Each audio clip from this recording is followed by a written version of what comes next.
ជំរាបសួរក៏ដូចជាស្វាគមន៍សម្រាប់អ្នកចង់ដឹងទាំងអស់គ្នាជួបជាមួយ admin ចង់ដឹងម្ដងទៀតហើយដោយថ្ងៃនេះ admin ទទួលបានសាច់រឿងមួយពីបងម្នាក់ហើយ admin ធានាថាសាច់រឿងនឹងគួរឲ្យខ្លាចខ្លាំងយកតែមែនតែនហ្មង admin ស្ដាប់ហើយឡើងភឺសបល់អញ្ចឹងចង់ដឹងថាសាច់រឿងវាទៅជាយ៉ាងណាយើងចូលឲ្យជ្រៅទាំងអស់គ្នាដោយសាច់រឿងនេះវាគួរឲ្យខ្លាចពេកអញ្ចឹងទៅបងដែលជាម្ចាស់សាច់រឿងគាត់អត់ចង់បញ្ចេញឈ្មោះទេអញ្ចឹង admin ដាក់ឈ្មោះឲ្យគាត់ថាបងហាក់ចុះឥឡូវមុននឹងយើងស្ដាប់សាច់រឿងរបស់គាត់យើងមកស្គាល់គាត់ជាមុនសិនអញ្ចឹងបង្ហាក់ថាគាត់គឺជាមនុស្ស introvert អ្នកគ្នាអញ្ចឹងរៀងប្លែកដែរបើបងម្ចាស់សាច់រឿងជាមនុស្ស introvert គាត់ថានៅកន្លែងធ្វើការបើមិនមានអីចាំបាច់គឺគាត់អត់សូវនិយាយទេហើយបើរឿងស្នេហាវិញ0តែម្ដងបើនិយាយពីពួកម៉ាក់វិញបងហាក់ក៏គាត់មានពួកម៉ាក់ដែរគាត់តែជាពួកម៉ាក់ចិត្តស្និទ្ធ3 4 5នាក់អីចឹងទៅក៏ប៉ុន្តែបងហាក់ជាមនុស្ស introvert មែនប៉ុន្តែគាត់ចូលចិត្តដើរលេងខ្លាំងមែនទែនហើយអីដែលសំខាន់ហ្នឹងគឺគាត់ចូលចិត្តដើរលេងបែប solo trip របៀបថាទៅដើរលេងតែម្នាក់ឯងជួនកាលជិះម៉ូតូឡើងភ្នំឬក៏ទៅសមុទ្រទៅអីចឹងណាអ្នកគ្នានិយាយទៅចូលចិត្តដើរលេងម្នាក់ឯងអូខេឥឡូវយើងដឹងពីបង្ហាក់ប៉ុណ្្នឹងបានហើយចឹងយើងចូលទៅសាច់រឿងរបស់គាត់តែម្ដងចឹងថាគាត់បានជួបនៅហេតុការណ៍ជួបរឿងអីគេខ្លះចឹងគាត់ថាតាមគាត់ចាំនៅក្នុងឆ្នាំ2016ពេលហ្នឹងបង្ហាក់ថាគាត់កំពុងតែអង្គុយធ្វើការសុកក្នុង office ជាមួយឯងអញ្ចឹងណាស្រាប់តែមានក្រុមការងារគាត់ម្នាក់គាត់បាននិយាយចែកម្លែកបទពិសោធន៍ដែលគាត់ទៅតែមកពីដើរលេងជាមួយគ្រួសារគាត់នៅតំបន់មួយដែលសម្បូរភ្នំមានទេសភាពស្អាតស្រស់ស្រាយបរិយាកាសល្អធម្មជាតិពិតអីចឹងទៅចឹងគាត់និយាយប្រាប់មិត្តរូបការងារក្នុងការិយាល័យហ្នឹងអីចឹងណាហើយបង្ហាក់ក៏គាត់បានឮដែរបន្ទាប់ពីបង្ហាក់បានឮហើយគាត់មានចំណាប់អារម្មណ៍ខ្លាំងទៅលើកន្លែងទៅលើអ្វីដែលបងប្រុសម្នាក់ហ្នឹងគាត់បាននិយាយថាខេត្តហ្នឹងមិនអីចឹងទៅហើយធ្វើឲ្យបង្ហាក់ហ្នឹងគាត់មានគំនិតមួយភ្លាមៗថាគាត់ចង់ទៅលេងខេត្តហ្នឹងមែនតើចង់ទៅលេងដើម្បីទទួលបានបទពិសោធន៍ផ្ទាល់សម្រាប់ខ្លួនឯងគ្រាន់តែគិតអញ្ចឹងបង្ហាក់នៅសល់ច្បាប់ច្រើនដែរច្បាប់សម្រាប់ការងារគាត់នៅសល់ច្រើនដោយសារតែគាត់ introvert ហើយគាត់អត់សូវបានចេញទៅក្រៅអីចឹងទៅធ្វើឲ្យច្បាប់គាត់មានច្រើនអញ្ចឹងគាត់ក៏សម្រេចចិត្តដាក់ច្បាប់ដើម្បីទៅដើរលេងអីចឹងទៅសាកថ្មជីវិតឲ្យខ្លួនឯងម្ដងទៅហើយអីដែលសំខាន់ហ្នឹងគឺគាត់ទៅតែម្នាក់ឯងទេគាត់អត់បានហៅពួកម៉ាក់គាត់ឬក៏ណាគេទេព្រោះគាត់ទៅបែកខាងហ្នឹងគឺគាត់អត់ដែលបានទៅអីចឹងណាអញ្ចឹងគាត់ក៏ចង់ទៅបែកខាងហ្នឹងហើយ solo trip ម្នាក់ឯងចង់ថាអារម្មណ៍វាបែបណាអញ្ចឹងទៅហើយនៅពេលដែលទៅហ្នឹងគឺគាត់កំណត់ថ្ងៃពុធនៅអាទិត្យក្រោយហើយគាត់ទៅរយៈពេល3ថ្ងៃអូខេអាហ្នឹងជាគំនិតជាការគិតបន្តមកគាត់ក៏បានដាក់ច្បាប់ដាក់អីចឹងទៅឥឡូវយើងកាត់ចូលដល់ថ្ងៃទៅតែម្ដងបងហាក់គាត់បានថាគាត់ចេញដំណើរតាំងពីព្រឹកព្រលឹមតែម្ដងដោយជិះជាមួយនឹងម៉ូតូសំណប់ចិត្តរបស់គាត់ហ្នឹងណាហើយការធ្វើដំណើរតាមផ្លូវគឺសុខសប្បាយធម្មតាទេគ្រាន់តែផ្លូវនេះគាត់អត់ដែរជិះវាថ្មីសម្រាប់គាត់ចឹងណាធ្វើអារម្មណ៍គាត់រៀងភ័យផងអរផងប៉ុន្តែដោយសារតែទស្សនភាពនៅតាមផ្លូវមានផ្ទះប្រជាជនឃើញវាលស្រែចម្ការទេសភាពប្លែកៗអីចឹងណាធ្វើឲ្យបងហាក់បាត់បង់អស់ទុក្ខកង្វល់បាត់ stress អីមួយផ្នែកដែរអញ្ចឹងទៅក្រោយពីធ្វើដំណើរអស់រយៈពេលជាច្រើនម៉ោងបងហាក់ក៏បានមកដល់គោលដៅដែលយើងបានកំណត់អីចឹងណាដែលគាត់បានកំណត់ថាគាត់មកដល់ទីតាំងហ្នឹងកន្លែងហ្នឹងអីចឹងទៅបងហាក់ថាអូឃើញផ្ទាល់ភ្នែកចឹងពិតជាទេសភាពស្អាតលើសការរំពឹងទុករបស់គាត់ទៀតអញ្ចឹងមុនគាត់មកគាត់គិតថាវាស្អាតប៉ុន្តែក្នុងកម្រិតមួយអញ្ចឹងទៅប៉ុន្តែមកដល់ផ្ទាល់បានដឹងថាវាស្អាតលើសពីការរំពឹងទុករបស់គាត់ទេសភាពក៏ស្អាតខ្យល់អាកាសបរិសុទ្ធហើយធម្មជាតិពិតៗហ្មងហើយគាត់ថាការដើរលេងហ្នឹងអត់ធ្វើឲ្យគាត់ខកបំណងទេពេលទៅដល់តំបន់ហ្នឹងភ្លាមបងហាក់គាត់អត់បានទៅរកកន្លែងគេងសិនទេព្រោះគាត់អត់ចង់ខាត់ពេកគាត់ក៏សម្រេចចិត្តថាដើរលេងថតរូបញ៉ាំអីមួយថ្ងៃសិនចាំពេលល្ងាចចាំគាត់ទៅរកកន្លែងគេងតាមក្រោយអីចឹងទៅព្រោះអត់ចង់ឲ្យខាត់ពេកអញ្ចឹងណាបន្ទាប់ពីបងហាក់បានដើរលេងពេញមួយថ្ងៃនៅតំបន់ហ្នឹងអញ្ចឹងទៅរហូតដល់ពេលល្ងាចម៉ោង 6:07 បាត់ទៅហើយអញ្ចឹងគាត់ក៏សម្រេចចិត្តថាជិះរកកន្លែងគេងម្ដងចឹងបង្ហាក់បានជិះក្នុងតំបន់ហ្នឹងជិះទៅជិះមកស្រាប់ក៏គាត់ឃើញផ្ទះសំណាក់មួយមើលពីក្រៅទៅរៀងធំដែរប៉ុន្តែមានតែ2ជាន់ទេចឹងដោយសារតែគាត់ឃើញចឹងហើយខ្ជិលជិះទៅមុខរកទៀត គាត់ក៏សម្រេចចិត្តថាជិះចូលទៅខាងក្នុងតែម្ដងទៅហើយពេលចូលទៅដល់កន្លែងចំណតចតរថយន្តចតម៉ូតូអីហ្នឹងក៏គាត់ឃើញមានឡាន 3-4 គ្រឿងចតនៅហ្នឹងដែរអញ្ចឹងបានន័យថាផ្ទះសំណាក់ហ្នឹងអត់ស្ងាត់ទេមានភ្ញៀវមានអីដែរអញ្ចឹងណាបន្ទាប់ពីបង្ហាក់បានចតម៉ូតូចតអីត្រឹមត្រូវស្រួលបួរអស់ហើយបង្ហាក់ក៏បានស្ពីជាមួយកាបូបខោអាវរបស់គាត់ហ្នឹងដើរសំដៅទៅរកតុក cashier តុកអ្នកគិតលុយសម្រាប់ផ្ទះសំណាក់ហ្នឹងអីចឹងណាពេលដែលបង្ហាក់ដើរទៅដល់កន្លែងហ្នឹងស្រាប់តែអត់មានឃើញមនុស្សអីមួយបង្ហាក់ចាំបានប្រហែល5នាទីគាត់ក៏បានស្រែករកអ្នកធ្វើការនៅហ្នឹងអីចឹងណាស្រែករកបងអើយឬក៏ចៅអើយតាណាមានមនុស្សអត់អីចឹងណាស្រាប់មកសន្ទុះក្រោយមកស្រាប់មានក្មេងប្រុសម្នាក់អាយុប្រហែលជា17-18ឆ្នាំរត់មកហើយរត់មកក៏បាននិយាយសុំទោសទៅកាន់បង្ហាក់ថាអូសុំទោសបងមិញខ្ញុំមកឡាយចូលបន្ទប់ទឹកអីចឹងទៅហើយបង្ហាក់ក៏មិនបានទៅប្រកាន់អូសដំណើរអីដែរអញ្ចឹងបង្ហាក់ក៏បានសួរភ្លាមហ្មងទៅថាអូននៅនឹងមានសល់បន្ទប់មានក្រែមួយម៉ាស៊ីនត្រជាក់អត់ដល់ក្មេងប្រុសនឹងបានលឺអញ្ចឹងគាត់ក៏បានទាញយកกระดาษព្រោះនៅនឹងអត់ប្រើកុំព្យូទ័រឬក៏អីទេគេមានកระดาษកត់អីត្រឹមត្រូវប្រហែលជាអញ្ចឹងក្មេងប្រុសហ្នឹងក៏បានទាញយកกระดาษហ្នឹងមកមើលបានបន្តិចក៏និយាយថាអស់បាត់ហើយបងអើយបន្ទប់ខែមួយមានម៉ាស៊ីនត្រជាក់ដល់ស្អែកបានមានព្រោះគេចេញស្អែកអីចឹងណាហើយឥឡូវហ្នឹងសល់តែខែ2បានមានម៉ាស៊ីនត្រជាក់ហើយគាត់សួរបង្ហាក់ថាយកអត់អីចឹងណាតបពីបង្ហាក់បានស្ដាប់ឮហើយគាត់ក៏បានគិតថាតម្លៃក៏វារៀងខុសគ្នាច្រើនដែរខែ1ខែ2ចឹងណាចឹងមកហាក់គាត់រៀបដើរចេញគាត់ថាអរគុណច្រើនហើយចឹងគាត់ទៅរកកន្លែងផ្សេងអីចឹងណាគាត់រៀបដើរចេញស្រាប់ក្មេងប្រុសហ្នឹងក៏បានសួរមួយម៉ាត់ទៀតថាបងចុះខែ1កង្ហាលមកឯងគេងអត់ស្រាប់តែបង្ហាក់ឮចឹងបង្ហាក់ក៏បានឈប់ដំណើរបន្តិចហើយក៏បានគិតគាត់ក៏សម្រេចចិត្តថាយកខែ1កង្ហាលហ្នឹងទៅព្រោះអីស្អែកក៏មានបន្ទប់សម្រាប់ម៉ាស៊ីនត្រជាក់ខែមួយដែរអញ្ចឹងគាត់ថាសុខចិត្តគេងមួយយប់សិនទៅវាមិនអីទេព្រោះថាឥឡូវវាយប់ណាស់ដែរហើយអញ្ចឹងណាគេងតែមួយយប់វាមានអីព្រោះគាត់នៅលេងនេះពីមួយថ្ងៃទៀតនោះអញ្ចឹងមកហាក់ក៏សម្រេចចិត្តថាយកបន្ទប់ខែមួយមានកង្ហាលហ្នឹងអញ្ចឹងទៅគ្រាន់តែបង្ហាក់សម្រេចថាចូលបន្ទប់ហ្នឹងអញ្ចឹងមកអាអូនអ្នកចាំទទួលភ្ញៀវកាត់លុយហ្នឹងក៏បានកាន់សោបន្ទប់មកនាំបង្ហាក់ដើរទៅបន្ទប់ហើយដើរហ្នឹងបន្ទប់មិននៅជាន់ក្រោមទៀតគឺនៅជាន់លើនោះអញ្ចឹងអាអូនហ្នឹងក៏បាននាំផ្លូវបង្ហាក់ឡើងទៅលើជាន់ទី2ដើររហូតទៅដល់បន្ទប់ចុងគេនោះទៀតហើយទៅឈប់មុខបន្ទប់ដែលមានលេខ207ហើយអាអូនហ្នឹងក៏បានចាក់សោបើកទ្វារទៅហើយក៏បើកភ្លើងអញ្ចឹងណាហើយនៅពេលឃើញសភាពក្នុងបន្ទប់ហ្នឹងរបៀបធម្មតាទេប៉ុន្តែមកដូចផ្ទះចាស់ប៉ុន្តែមិនមែនម៉ូដបុរាណទេរបៀបដូចផ្ទះចាស់មនុស្សនៅធម្មតាអញ្ចឹងក៏ប៉ុន្តែវាម៉ូដចាស់ធម្មតាខ្ញុំមិនដឹងថាអ្នកគ្នាយល់អត់ទេនេះចង់និយាយថាមិនមែនផ្ទះម៉ូដបុរាណទេម៉ូដធម្មតាប៉ុន្តែវាមានតាមចំនួនវាចំនួនឪពុកចំនួនកូនអីចឹងណាចឹងនៅពេលដែលបើកទ្វារទៅភ្លាមហ្នឹងបង្ហាក់ឃើញខែមួយតុដែលមានកញ្ចក់ជាប់មួយកៅអីមួយហើយនៅពេលដែលបើកទ្វារទៅហ្នឹងគឺយើងទៅដល់បន្ទប់ទឹកមុនបើកទ្វារទៅឃើញទ្វារមួយដើរចូលបន្ទប់ទឹកបន្ទាប់មកដល់ខែហើយខែហ្នឹងដាក់ទៅមុខកញ្ចក់ទៀតហើយអ្នកគ្នាដឹងថាក្នុងបន្ទប់ហ្នឹងពណ៌អីគេអត់បន្ទប់ហ្នឹងគឺលាបពណ៌ផ្កាឈូកស្រាលចឹងថាផ្ទះសំណាក់ណាទៅលាបពណ៌ផ្កាឈូកអ្នកគ្នាខ្ញុំអត់ដែរឃើញអញ្ចឹងណាតែបើមានក៏សូមអធិស្ឋានដែរនិយាយទៅមើលទៅដូចមួយផ្ទះធម្មតាដែលគេនៅអីចឹងអ្នកគ្នាហើយបង្ហាក់គាត់បាននិយាយថាអីដែលគាត់ចូលទៅបន្ទប់ចាប់អារម្មណ៍សម្រាប់គាត់មកគ្រាន់តែគាត់ឈានជើងចូលទៅខាងបន្ទប់ហ្នឹង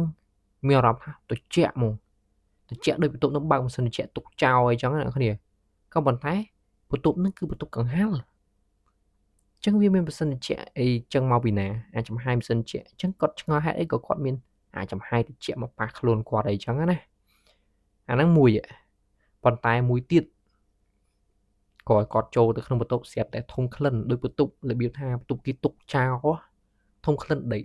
ដែលយើងខានសម្អាតឬក៏ខាននៅយូរអត់មានក្លិនមនុស្សអត់មានអីទេគេថាបន្ទប់ចោលទៅវាមានដីប៉ុន្តែអត់ស្អុយទេគ្រាន់តែវាមានក្លិនដីអញ្ចឹងណាអ្នកគ្នាហើយគាត់មើលទៅលើខែហ្នឹងគឺខែឈើប៉ុន្តែរបៀបឈើផ្អប់អត់មានក្បាច់អីទេមានក្បាលខែមានផ្អប់ខែប៉ុន្តែខែហ្នឹងអត់មានក្បាច់ទេរបៀប ក្បាលក្រែធម្មតាហើយកម្រាលពូកពណ៌សគាត់ថាសមែនប៉ុន្តែឡើងលឿងរបៀបដូចរបស់ចាស់ដែលគេប្រើយូរឆ្នាំមកហើយឡើងវាឡើងចង់ទៅលឿងតិចតិចគាត់ថាអញ្ចឹងហើយពេលនោះមកហាក់គាត់ថាដោយសូវគាត់មិនសូវខ្វល់ផងអីផងអូននឹងក៏ទៅបាត់ហើយណាមុននឹងអូនទៅបាត់តែខ្ញុំភ្លេចនិយាយប្រាប់ចឹងគាត់ចូលមកមើលបរិយាកាសមកទប់ហើយដោយសារគាត់ហត់ផងអីផងគាត់សម្រេចចិត្តថាចូលមួយទឹកគាត់បាក់ដាក់កាបូបខោអាវគាត់ហ្នឹងទៅលើខែក៏ទាញកសែងចូលមួយទឹកទៅហើយពេលនោះមកហាក់ប្រាប់ថាពេលគាត់កំពុងមួយទឹកនៅខាងក្នុងបន្ទប់ទឹកហ្នឹងមានក្បាលឈូក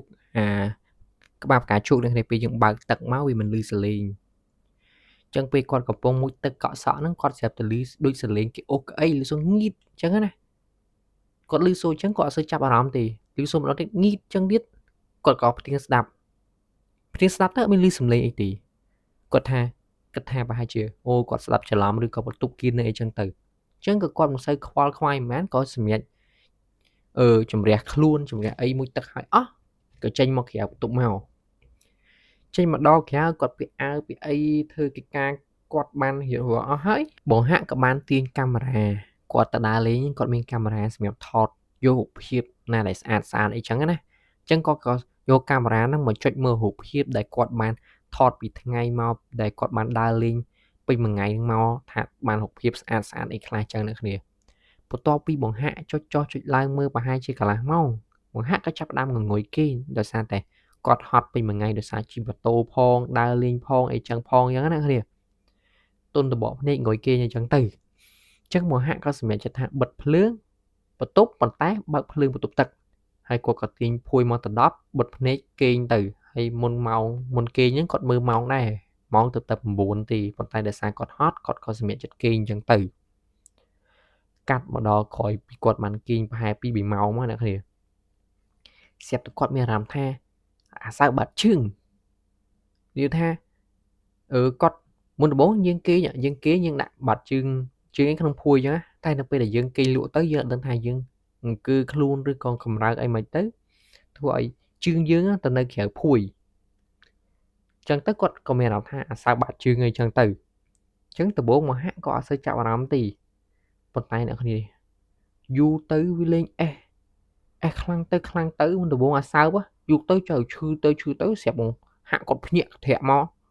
និយាយថាពងដេកលក់មកកធាក់មកធ្វើឲ្យយើងភ័យកធាក់ឡើងអញ្ចឹងអ្នកគ្នាហើយបេះដូងគាត់លោតញាប់ហើយគាត់ងើបអង្គុយអាពេលគាត់ភ័យកធាក់ហ្នឹងគាត់ងើបអង្គុយហីនៅពេលដែលហាក់ងើបអង្គុយទៅគាត់មើលសម្លឹងទៅជុំវិញខ្លួនគាត់ចង់ដឹងថាមានអីឬក៏អីអញ្ចឹងណាប៉ុន្តែអត់មានអីទេគាត់មើលជុំវិញខ្លួនទៅដោយសារពន្លឺជះចេញពីបន្ទប់ទឹកមកហ្នឹងមើលទៅបន្ទប់ធម្មតាអត់មានរឿងអីអត់មានមនុស្សឬក៏អីនៅក្នុងហ្នឹងទេចឹងដោយសារតែគាត់គិតថាប្រហែលជាខ្លួនគាត់រវើរវាយឬក៏ហត់ពេកអីចឹងទៅគាត់ក៏សម្រួលអារម្មណ៍ហើយក៏បិទភ្នែកគេងតម្ដងទៀតទៅនៅពេលហ្នឹងគាត់មើលម៉ោងហើយដល់ពេលគាត់ភ្ញាក់មកហ្នឹងមើលម៉ោងម្ដងទៀតម៉ោង12កន្លះបាត់ហើយចឹងគាត់ក៏សង្ងំបានប្រហែលតែម៉ាសទូអ្នកគ្នាមកហាក់ថាស្រាប់តែមានអារម្មណ៍ថាមានណាម្នាក់មកអង្គុយលើទ្រូងគាត់អ្នកគ្នាមកអង្គុយពីលើទ្រូងគាត់ហ្មងហើយពេលមកអង្គុយចឹងទៅធ្វើឲ្យមកហាក់កំរើកអត់កើតនៅត្រឹងចឹងទៅគាត់ក៏លួចបើកភ្នែកមើលតិចស្រាប់តែគាត់ឃើញអ្នកគ្នាអើយឃើញមុខមនុស្សស្អីម្នាក់សក់ខ្លីធំកអូយភ្នែកលៀនធំគាត់ថាមិនមែនប៉ិនពងមាន់ទេធំជាងពងមាន់ទៀតអូយអ្នកគ្នាស្ញេញដាក់គាត់ស្ញេញថ្មិញអ្នកគ្នាស្ញេញថ្មិញចេញថ្មិញមកខ្មៅមិនមែនថ្មិញសទេថ្មិញខ្មៅមុខមាត់សតតសៃអាចសៃឡើងលវៀមពេញមុខហ្មងដឹងនៅណានោះគ្នានៅទល់មុខគាត់នឹងឯងមិនដល់1ម៉ែត្រទេគាត់ថាអាក្លិនចេញពីវត្តវាមកស្អុយម៉ែស្អុយគាត់ថាគាត់កំរើកអត់កើតទេគាត់ចង់បារះចង់មិនក៏អត់កើតដែរស្រាប់ខ្មោចស្អីនឹងអើយយកដាច់មកចាប់បាច់គោគាត់យកដៃវាណាគាត់ជាប់វែងហ្នឹងមកចាប់បាច់គោគាត់ថាអូដឹងចប់ហើយ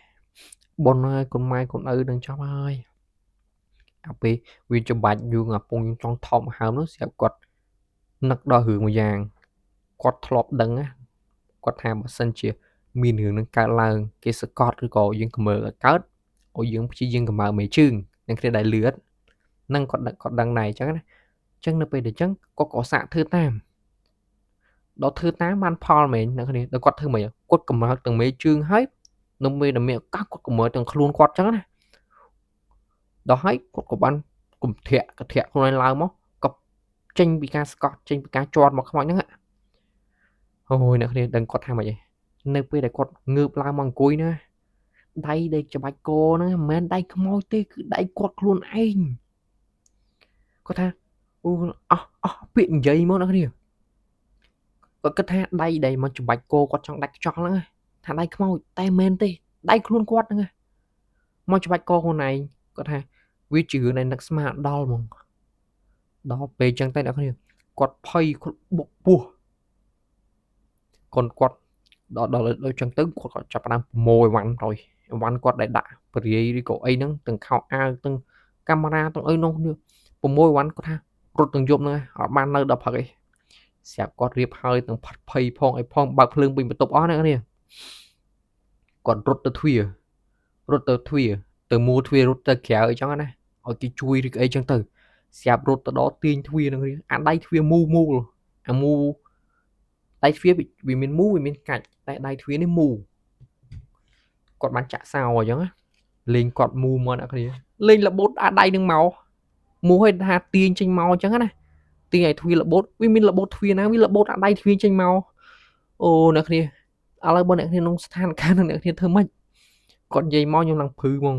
លេងគាត់ប្រមូលឲ្យរត់មកហឹងទៅទាញមកមានបានដោយទ្វារណាដោយតដៃទ្វារមកដល់អញ្ចឹងគាត់ងាកទៅក្រោយ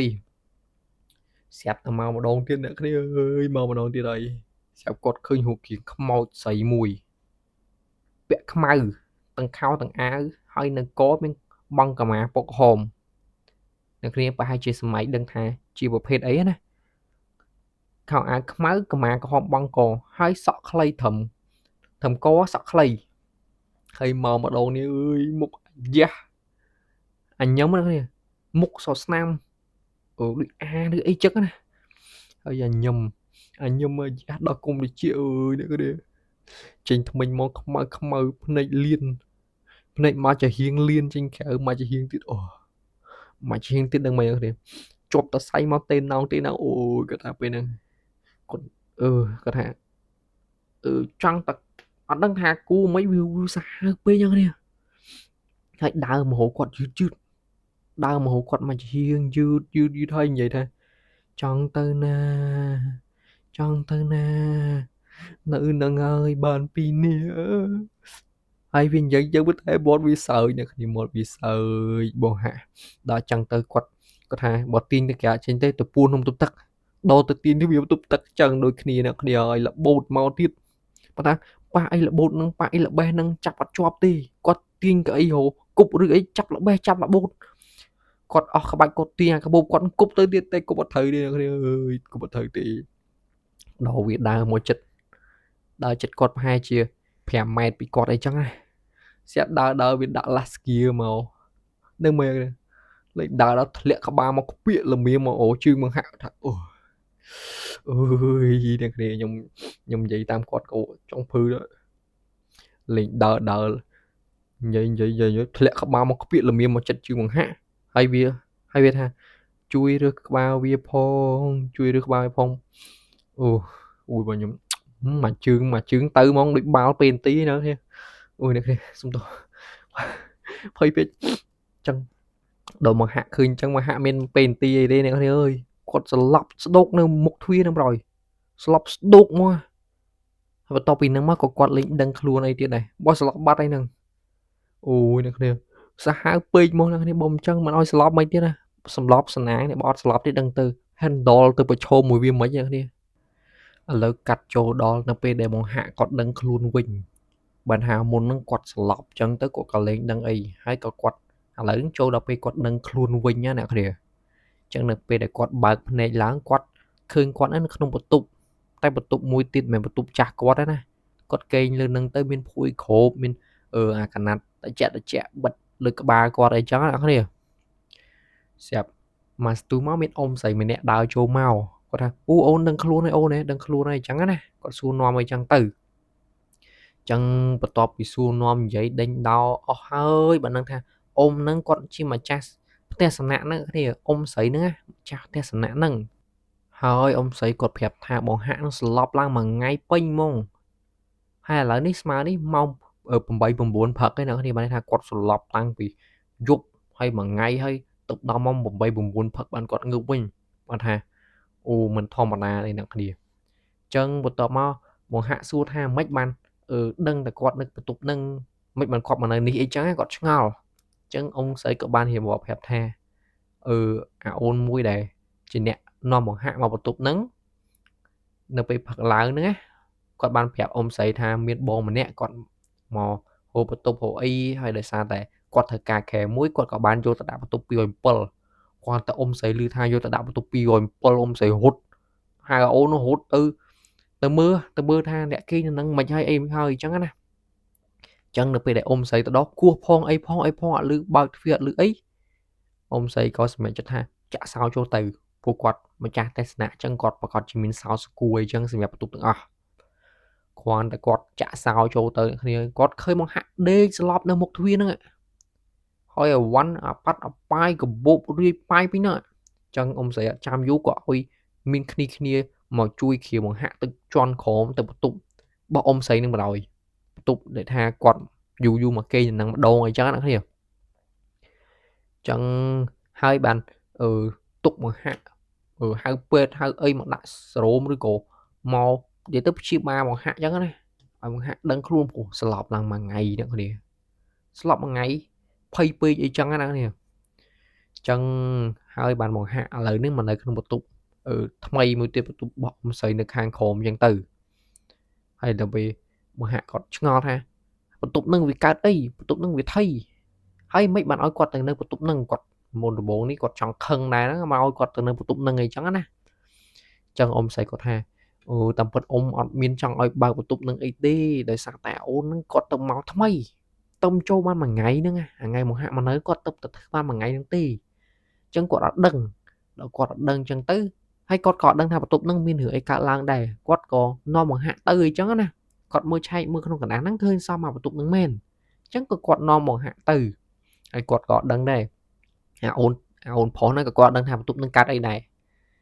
ដល់ចឹងទៅបង្ហាក់គាត់បានលែងសួរនាំថាបន្ទប់នឹងមានអីកាត់ឡើងអីចឹងទៅហើយគាត់ក៏បានរៀបរាប់រឿងអីដែលគាត់បានជួបអីទៅប្រាប់អ៊ំស្រីដែរគាត់ថាប្រាប់ឲ្យអ៊ំស្រីថាអូតែប៉ាត់គេនៅនឹងគេអត់ទៅណាទេហើយដល់ចឹងទៅបង្ហាក់ក៏សួរនាំទៀតថាមានរឿងអីកើតឡើងបន្ទប់នឹងឬក៏អីចឹងណាចឹងក៏អ៊ំស្រីក៏ប្រាប់តាមដំណើរសាច់រឿងមកថាតាមពិតបន្ទប់នឹងមិនបន្ទប់ទេផ្ទះសំណាក់ហ្នឹងគាត់ធ្វើលើដីគេគាត់ថាដីនឹងពីមុនវាមានប្រវត្តិអីចឹងណាដល់ហើយគាត់មកធ្វើលើដីនឹងហើយធ្វើផ្ទះសំណាក់ធ្វើអីហើយដំណើរការដំបូងអត់អីទេមួយរយៈដំបូងអត់អីតែនៅពេលដែលធ្វើយូរទៅដំណើរការយូរទៅស្រាប់តែសម្បូរភ្ញៀវ complain ថាវាជួបនេះជួបនោះជួបនេះជួបនោះអញ្ចឹងទៅទាំងបុគ្គលិកទាំងភ្ញៀវអញ្ចឹងទៅគាត់ក៏បានហៅគ្រូមកមើលថាមកពីអីខុសខាងណាខាងណីអីចឹងណាដល់ហៅគ្រូហៅអីមកមើលហើយបានថាគាត់ធ្វើទស្សនៈនេះនៅលើដីគេនៅលើកន្លែងគេនៅអញ្ចឹងណាហើយអ្នកនៅនឹងគ្នាដូចខ្ញុំប្រាប់អញ្ចឹងម្នាក់ស្រីឈុតខ្មៅដែលមានកណាត់បងកក្មាបងកក្រហមនៅអញ្ចឹងណាចឹងបន្ទាប់ពីចរចាចោអីមកគ្រូក៏បាននិយាយបានអីមួយគេក៏គេសម្រេចថាឲ្យធ្វើបន្ទប់មួយឲ្យគេបន្ទប់ហ្នឹងហាមណាគេចូលហាមណាគេទៅនៅឬក៏អីចឹងណាសម្រាប់គេហ្មងអញ្ចឹងធ្វើបន្ទប់នៅឲ្យគេហើយគេក៏លេងមកប៉ះពាល់អីដែរគេជួយថែរក្សាឬក៏អីវិញអញ្ចឹងណាហើយមួយឲ្យភ្ញៀវអីចឹងទៅអ្នកគ្នា